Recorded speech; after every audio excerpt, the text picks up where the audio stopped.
Halo, selamat pagi pemirsa di kota Medan, Riau, Palembang, dan daerah lain di Sumatera. Selama 30 menit ke depan, kami akan mengabarkan informasi menarik dari wilayah Sumatera dan sekitarnya.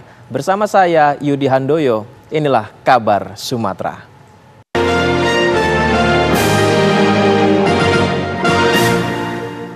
Bahwa fakta tentang terdakwa Ricky Rizal yang tidak mengawasi saudara Joshua saat di rumah Duren 3 bersesuaian dengan keterangan saksi Diryanto alias Kodir yang disampaikan di muka persidangan, bahwa saksi Kodir menerangkan pada tanggal 8 Juli 2022 bahwa pada saat saudara Ricky Rizal di luar, saksi Kodir juga sempat melihat saudara Ricky Rizal. Akan tetapi saksi Kodir tidak melihat bahwa saudara Ricky Rizal sedang mengawasi korban. Oleh karena teori Willens and Wettens yang dikonstruksikan oleh jaksa penuntut umum hanya didasarkan dari percakapan yang diubah dengan kehendaknya sendiri oleh jaksa penuntut umum dengan mengesampingkan fakta persidangan berupa percakapan antara terdakwa dengan saksi Ferdi Sambo di rumah saguling lantai 3, mengakibatkan kesimpulan tentang turut serta dengan perbuatan fisik yang disampaikan oleh jaksa penuntut umum adalah mengada-ada atau halusinasi yang memaksakan kehendak dan sangat bertolak belakang dari fakta yang telah terungkap di persidangan. Sebagaimana telah dijelaskan oleh R. Susilo dalam bukunya yang berjudul Kitab Undang-Undang Hukum Pidana serta komentar-komentarnya lengkap, apa yang dimaksud orang yang turut serta atau medepleger dalam pasal 55 KUHP menurut R. Susilo turut melakukan dalam arti kata bersama-sama melakukan. Sedikit-dikitnya harus ada dua orang, ialah orang yang melakukan atau pleger dan orang yang turut serta melakukan atau medepleger peristiwa pidana. Di sini diminta bahwa kedua orang itu semuanya melakukan perbuatan pelaksanaan. Jadi melakukan anasir atau elemen dari peristiwa pidana tindak pidana itu. Tidak boleh misalnya hanya melakukan perbuatan persiapan saja atau perbuatan yang sifatnya hanya menolong. Sebab jika demikian maka orang yang menolong itu tidak masuk medepleger, akan tetapi dihukum sebagai membantu melakukan atau dalam pasal 56. Sehingga berdasarkan hal-hal tersebut di atas maka nyatalah dan tak terbantahkan bahwa unsur turut serta sebagaimana dimaksud dalam pasal 55 ayat 1 ke 1 KUHP terhadap terdakwa Ricky Rizal Wibowo tidaklah terpenuhi dan tidak terbukti secara sah dan meyakinkan. Bahwa oleh karena semua unsur tindak pidana dalam pasal 340 KUHP junto pasal 55 ayat 1 ke 1 tidak terbukti, bahwa kami juga membantah dan menolak dakwaan subsidiar tentang pasal 338 KUHP junto pasal 55 ayat 1 ke 1 dengan analisa yuridis yang telah kami sampaikan di atas. Sehingga sepatutnya majelis hakim pemeriksa perkara akuo patut untuk menyatakan bahwa terdakwa tidak terbukti secara sah dan meyakinkan bersalah melakukan tindak pidana baik dalam dakwaan primer maupun subsidiar, dan oleh karenanya terdakwa Ricky Rizal haruslah dibebaskan. Izin majelis lanjutkan. Majelis hakim yang kami hormati, saudara jaksa penuntut umum yang kami hormati, pengunjung sidang yang kami hormati. Kesimpulan bahwa berdasarkan analisa hukum yang kami lakukan selaku penasihat hukum terdakwa Ricky Rizal terhadap surat tuntutan jaksa penuntut umum, berdasarkan fakta-fakta hukum yang terungkap di persidangan dan bukti-bukti yang diserahkan terdakwa, dan sebelum menarik benang merah, kami mengingatkan kita mengingatkan semua dengan ayat Al-Quran dalam surat Yunus ayat 36 yang berbunyi sebagai berikut. Wa ma yattabi'u aksaruhum ila zanna inna zanna la yuni minal haqqi syai'a innallaha alimun bima yaf'alun. Artinya, dan kebanyakan mereka tidak mengikuti ajak Al-Quran kecuali persangkaan saja. Sesungguhnya persangkaan itu tidak sedikit pun berguna untuk mencapai kebenaran. Sesungguhnya Allah Maha mengetahui apa yang mereka kerjakan. Bahwa tidak ada satupun uraian penuntut umum baik dalam dakwaan primer maupun dakwaan subsidiar yang dapat dibuktikan atau terbukti dilakukan oleh terdakwa dalam perkara akuo. Untuk itu kami penasihat hukum terdakwa kembali memohon kepada majelis hakim yang mulia untuk sependapat dengan kami penasihat hukum terdakwa Ricky Rizal dengan menyatakan secara tegas terdakwa tidak terbukti secara sah dan meyakinkan melakukan perbuatan sebagaimana dakwaan primer maupun dakwaan subsidiar jaksa penuntut umum dalam perkara akuo, serta memohon kepada ketua dan majelis hakim yang mulia yang menyidangkan perkara akuo untuk dapat memutus perkara ini dengan berpedoman kepada keadilan serta dapat mempertimbangkan semua uraian, penegasan serta nota pembelaan kami di atas, dan agar kita terhindar dari peradilan sesat yang berakibat terzalimnya terdakwa Ricky Rizal Wibowo. Demikianlah nota pembelaan atas tuntutan jaksa penuntut umum ini kami bacakan dan serahkan di persidangan yang mulia ini. Mohon kepada majelis hakim untuk dapat meriksa dan mempertimbangkan dan mengadili perkara ini menurut fakta hukum dan keyakinan majelis hakim, sehingga tidak ragu-ragu dan akan diperoleh suatu kebenaran material dan keadilan yang seadil-adilnya bagi terdakwa, dan berkenan memutus perkara dengan amar putusan dengan segala wibawa yang ada padanya dengan amar putusan sebagai berikut. 1. Menyatakan bahwa terdakwa Ricky Rizal Wibowo tidak terbukti secara sah dan meyakinkan melakukan perbuatan sebagaimana dakwaan primer pasal 340 KUHP junto pasal 55 ayat 1 ke 1 KUHP maupun dakwaan subsidiar pasal 338 KUHP junto pasal 55 ayat 1 ke 1 KUHP. 2. Membebaskan terdakwa dari segala dakwaan atau setidak-tidaknya membebaskan terdakwa dari tuntutan hukuman. 3. Melepaskan terdakwa dari segala dakwaan atau setidak-tidaknya melepaskan terdakwa dari tuntutan hukuman. Memulihkan hak terdakwa dalam kemampuan, kedudukan dan harkat serta martabatnya. Memerintahkan agar terdakwa dikeluarkan dari tahanan. Membebankan biaya perkara akuo kepada negara. Bahwa apapun yang menjadi putusan majelis hakim tentu akan menjadi perhatian Pengadilan Tinggi Yudek Faksi, perhatian Mahkamah Agung, Badan Pengawas Mahkamah Agung, serta Komisi Yudisial. Hormat kami, Jakarta, Penasihat Hukum Ricky Rizal. Terima kasih.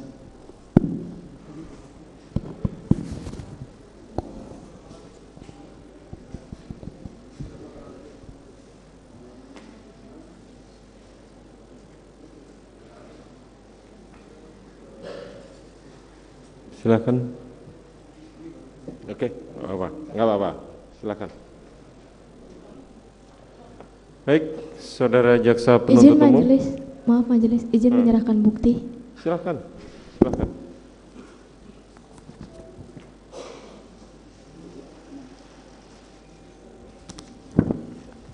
Saudara penuntut umum, silakan maju ke depan. Diperlihatkan kepada jaksa penuntut umum juga, silakan.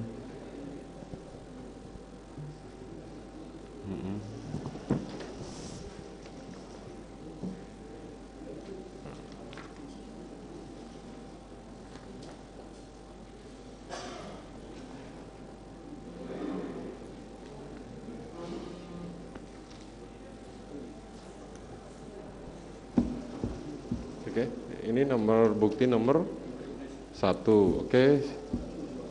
Hah? Oh, ini 1, ini nomor 2. Ini nomor 3. Oke.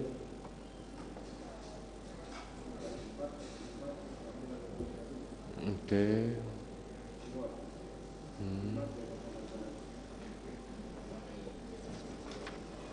Oke. Oke, ya. Oke.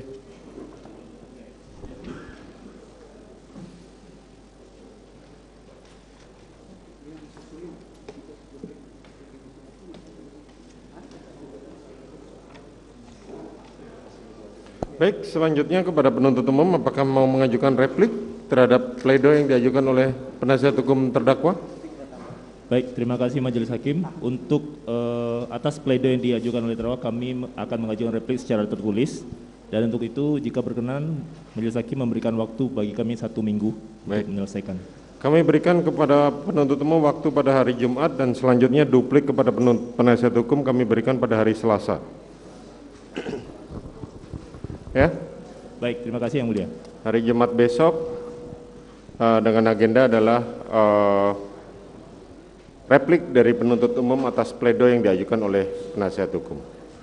Pemirsa tetap bersama kami, informasi menarik lainnya akan kami hadirkan untuk Anda. Kami segera kembali.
aktual, faktual, dan lengkap adalah landasan sebuah berita menghasilkan perspektif secara tepat.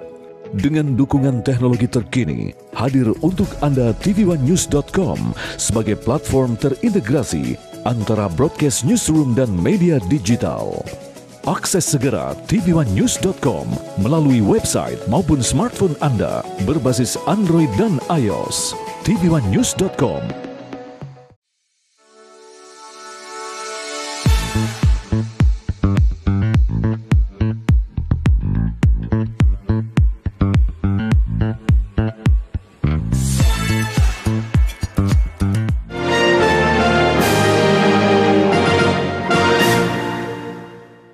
Jawaban pidana untuk delik yang dirumuskan secara material, maka teori kausalitas individualisir atau causa proxima memberikan penjelasan sebagai berikut. Sebab adalah syarat. Satu, yang paling dekat dan tidak dapat dilepaskan dari akibat. Dua, faktor yang paling berpengaruh atau paling besar pengaruhnya atas terjadinya akibat. Tiga, satu-satunya sebab ialah faktor yang terakhir yang mampu menghilangkan keseimbangan. Sehingga dari teori kausalitas individualisir tersebut di atas, maka dapat jawaban bahwa sebab yang paling dekatlah paling berpengaruh dan faktor terakhirlah yang menyebabkan matinya korban, yakni karena kekerasan senjata api dari senjata laras pendek merek Glock 17 dengan nomor seri MP851 milik saksi Richard Eliezer. Dalam hal beberapa orang secara bersama-sama melakukan suatu tindak pidana, maka setiap peserta yang terlibat di dalam tindak pidana itu dipandang sebagai seorang turut serta, mediator dari peserta atau peserta-peserta yang lainnya. Secara konseptual, dalam memori Van Tulechting dikemukakan makna bahwa yang turut melakukan suatu tindak pidana adalah tiap orang yang sengaja turut berbuat dalam melakukan suatu perbuatan pidana. Suatu tindak pidana dalam kaitannya dengan Medeplechen mensyaratkan setiap orang harus terlibat secara langsung sebagai peserta dalam melakukan perbuatan pidana, sehingga setiap orang dipandang sebagai mediator dari peserta lain. Untuk dapat dikategorikan sebagai turut serta, disyaratkan adanya kesadaran untuk bekerja sama di antara peserta untuk melakukan perbuatan pidana. Kesadaran bersama itu sendiri dapat dipahami sebagai kesepakatan bersama untuk melakukan suatu tindak pidana. Sikap seperti ini tergambar pula dari putusan Mahkamah Agung Republik Indonesia sebagaimana dikemukakan Lamintang yang menyatakan, walaupun Mahkamah Agung Republik Indonesia tidak menyatakannya secara tegas, akan tetapi dalam putusan kasasinya tanggal 26 Juni 1971 nomor 15K dan seterusnya dapat diketahui MA telah mensyaratkan di dalam suatu objek delik objek para Medeplecher harus ditujukan kepada semua unsur dari delik yang bersangkutan. Artinya kesengajaan untuk melakukan suatu tindak pidana harus terdapat pada semua pelaku, peserta, Medeplecher, dan kesengajaan itu pun harus tertujukan kepada semua unsur delik. Berdasarkan fakta-fakta yang terungkap di dalam persidangan, tidak ditemukan adanya keterangan bukti maupun saksi yang mengindikasikan adanya maksud atau kesengajaan terdakwa untuk turut serta melakukan tindak pidana pembunuhan terhadap korban.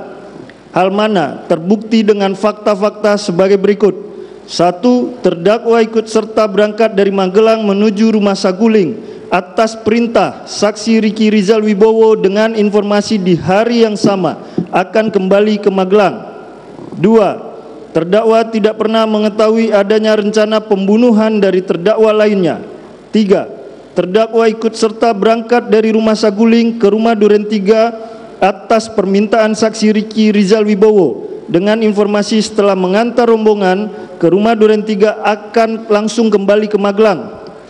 4. Terdakwa memanggil saksi Riki Rizal Wibowo dan hanya karena adanya perintah saksi Ferdi Sambo.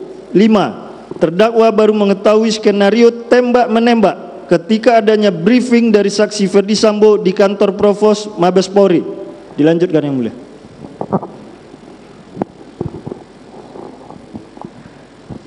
Kami lanjutkan yang mulia.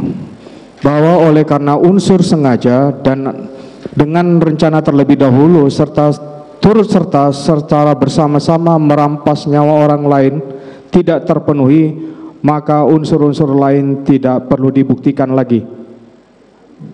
Demikian pula tidak satupun alat bukti lain yang dapat membuktikan adanya perencanaan atau permufakatan untuk melakukan pembunuhan terhadap korban. Oleh karena dakwaan primer unsurnya tidak memenuhi, maka unsur dakwaan subsidiar mohon dianggap sudah dibacakan yang mulia.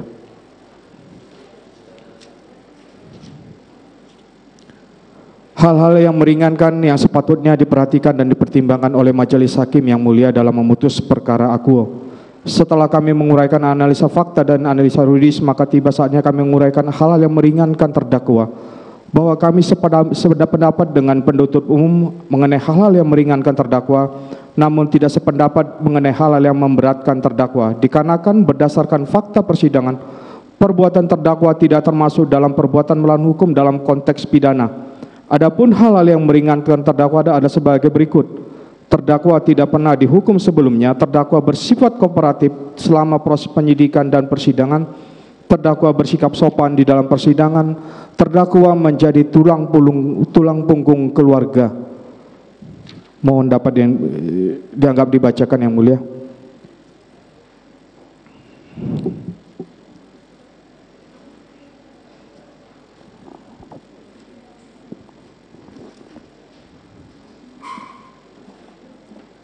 Majelis Hakim yang mulia, saudara penuntut umum, saudara terdakwa dan sidang pengadilan yang kami hormati, perkenankan kami sekali lagi mengucapkan terima kasih atas toleransi waktu yang diberikan kepada kami yang sejak awal bertindak selaku penasihat umum terdakwa Kuat Ma'ruf hingga saat pada tahapan pembacaan pembelaan ini.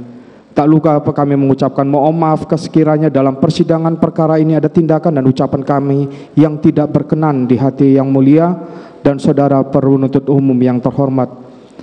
Kepada terdakwa dan segenap keluarganya, mohon maaf sekiranya pembelaan kami kurang memuaskan, oleh karena hanya inilah yang dapat kami persembahkan sebagai upaya maksimal kami dengan segala keterbatasan kami selaku hamba Allah sallallahu. Bahwa bagian penutup pembelaan ini dan berdasarkan hal yang telah dikumpulkan pada bagian terdahulu dari pembelaan ini dan sesuai pula dengan fakta-fakta persidangan, akhirnya kami tim penasihat hukum terdakwa Kuat Ma'ruf berkesimpulan bahwa dari seluruh dakwaan dan tuntutan penuntut umum, baik dakwaan primer maupun subsidiar, jika dihubungkan dengan fakta-fakta hukum yang telah terungkap di persidangan dalam perkara akuo, tidak satupun pasal yang didakwaan oleh penuntut umum tersebut yang unsur-unsurnya dapat memenuhi perbuatan yang didakwakan terhadap terdakwa. Oleh karena itu, terdakwa harus dibebaskan dari segala dakwaan dan tuntutan saudara penuntut umum karena sama sekali tidak terbukti secara sah dan meyakinkan melakukan perbuatan sebagaimana dakwaan dan tuntutan saudara penuntut umum. Akhirnya, kami tim penasihat hukum terdakwa dengan segala hormat mohon kiranya yang mulia majelis hakim yang memeriksa dan mengadili perkara akuo berkenan memutuskan sebagai berikut. Mengadili, menyatakan terdakwa Kuat Ma'ruf tidak terbukti secara sah dan meyakinkan melakukan tindak pidana pembunuhan berencana atau tidak benar pembunuhan secara bersama-sama sebagaimana maksud dalam pasal 340 KUHP Yungto pasal 55 ayat 1 ke 1 KUHP atau pasal 338 KUHP Yungto pasal 55 ayat ke 1 KUHP, membebaskan terdakwa Kuat Ma'ruf dari segala dakwaan atau setidak-tidaknya menyatakan lepas dari segala tuntutan onslavanlerek vervolging, memerintahkan penuntut umum untuk mengeluarkan terdakwa Kuat Ma'ruf dari rumah tahanan Bareskrim Polri, memulihkan nama baik dan hak terdakwa dalam kemampuan, kedudukan, harkat dan martabatnya seperti semula, membebankan biaya perkara dalam semua tingkat peradilan kepada negara, atau apabila yang mulia majelis hakim yang memeriksa dan mengadili perkara ini berpendapat lain, kami tetap memohon kiranya putusan tetap terhadap diri terdakwa yang seadil-adilnya, ex aquo et bono. Demikianlah nota pembelaan atau pledoi ini kami sampaikan sesuai dengan fakta yang terungkap dalam persidangan, disertai dengan doa dan harapan dari penasihat hukum terdakwa kiranya Yang Mulia Majelis Hakim memberikan putusan yang seadil-adilnya kepada terdakwa. Hormat kami, tim Penasihat Hukum Kuat Ma'ruf. Terima kasih Yang Mulia.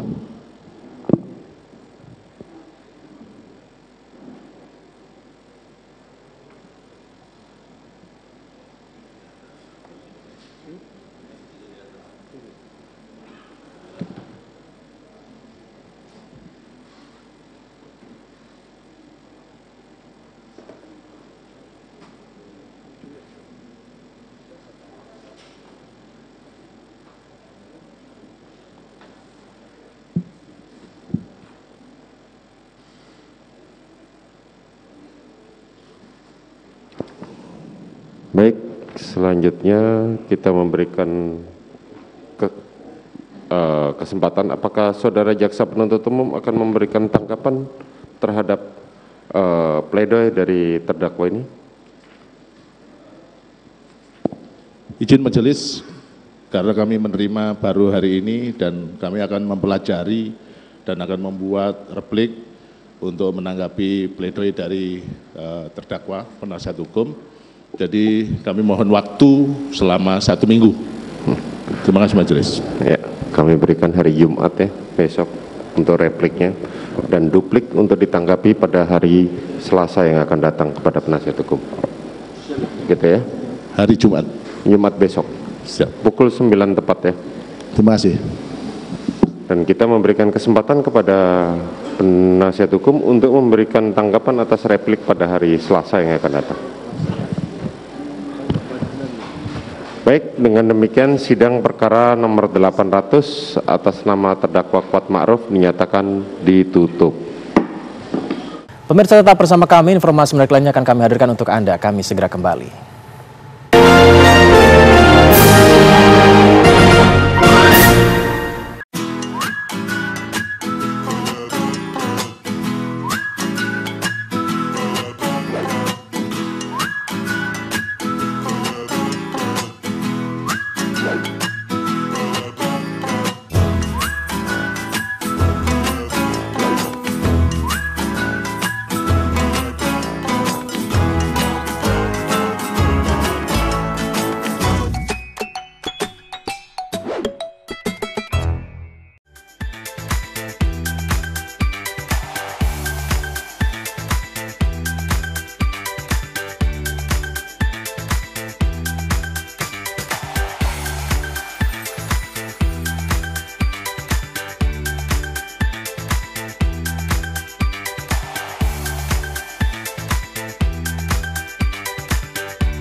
tvOneNews.com, portal web terintegrasi, aktual, cepat dan lengkap, menyajikan berbagai informasi dengan inovasi digital terkini, berbagai kanal unggulan untuk Anda kunjungi, news, daerah, lifestyle, religi, dan kanal khusus G20.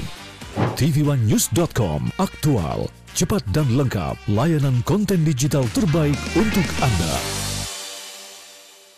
Puas kamu bikin aku kesel terus. Aku salah apa lagi sih sayang? Bukan kamu mas, ini TV-nya nih berbayang terus. Aku udah beliin kamu set-top box TV buat nonton siaran TV digital. Aku pasangin ya. Kalau TV kita udah digital, tinggal di-scan ulang aja. Gampang kan? Siaran TV digital itu pilihan programnya banyak, bersih gambarnya, jernih suaranya, dan canggih teknologinya. Siarannya gratis sayang, dan nggak harus pakai kuota internet. Sukseskan migrasi digital, siaran TV digital. Keren!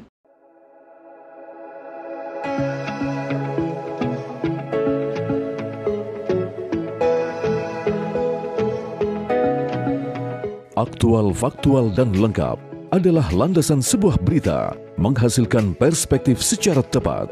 Dengan dukungan teknologi terkini, hadir untuk Anda tvOneNews.com sebagai platform terintegrasi antara broadcast newsroom dan media digital. Akses segera tvOneNews.com melalui website maupun smartphone Anda berbasis Android dan iOS. tvOneNews.com. Kamu lagi chatan sama siapa sih sayang? Kok serius banget? Aku lagi nonton sinetron Mas di TV streaming. Habis aku males nonton di TV kita, gambarnya banyak semua. Sayang, sekarang kan siaran TV udah digital. Tinggal dipasangin set-top box-nya, langsung nyala. Ih, keren banget Mas. Aku pindah nonton di TV aja. Lebih enak nonton di TV kan daripada di handphone, nanti sakit matanya. Udah gitu siaran TV digital ini banyak banget pilihan programnya. Bersih gambarnya, jernih suaranya, canggih teknologinya. Siarannya gratis dan nggak pakai kuota internet. Sukseskan migrasi digital, siaran TV digital. Keren!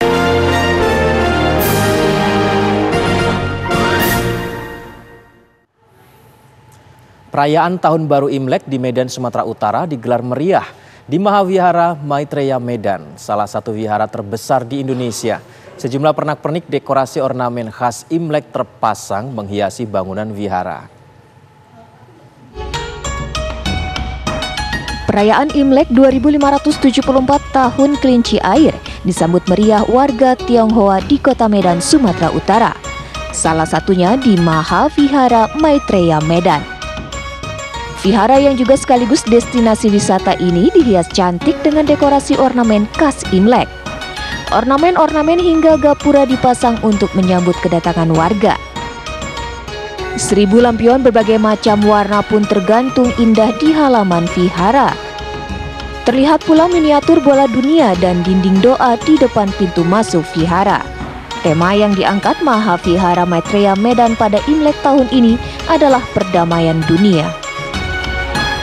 Untuk perayaan tahun ini Imleknya ya seperti biasa ya. Cuma memang daripada tahun sebelumnya mungkin dekorasinya lebih meriah lagi. Karena memang sudah dibuka PPKM-nya, jadi kita mengajak umat Buddha untuk datang beribadah. Dan juga untuk tema tahun ini adalah doa untuk perdamaian dunia. Berbagai rangkaian acara digelar dalam perayaan Imlek hingga hari ke-15 atau Cap Gome di Vihara Maitreya Medan. Mulai dari pemecahan rekor muri naga terpanjang, bazar, hingga atraksi barongsai. Dari Medan, Sumatera Utara, Nofri Afandi, Hairil Alisandi, TV One mengabarkan. Dan kabar tadi pemirsa menjadi penutup perjumpaan kita kali ini. Terima kasih telah bersama kami. Yudi Handoyo pamit, sampai jumpa. Sampai jumpa.